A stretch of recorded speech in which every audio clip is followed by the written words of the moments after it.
Ani ay okay kayo nga balita nga makapupuno sa kasing-kasing sa mga bata aron niining talagsaong higayon niining panahon sa paghinatagay matagamtaman sa mga bata ang tumang kalipay bisan sa usa ka adlaw.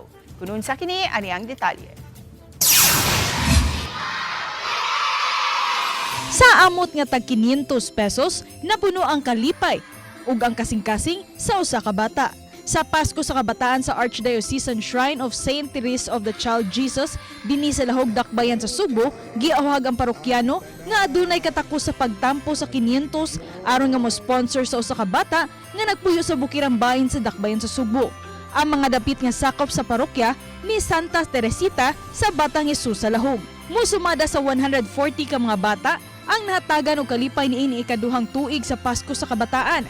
Sa 500 pesos, ang matag bata makatan-aw na og sini. Hatagan og higayon nga makaduha og mga video game nga dili nila masinati sa naandang mga adlaw, maka-snacks ug makapaniudto sulod sa mall. Ug labaw sa tanan, masaksihan ang salida sa sinihan nga kinaham kaayong tan-awon ngadto sa kabataan. Gawas niini, aduna pay mga pa-games.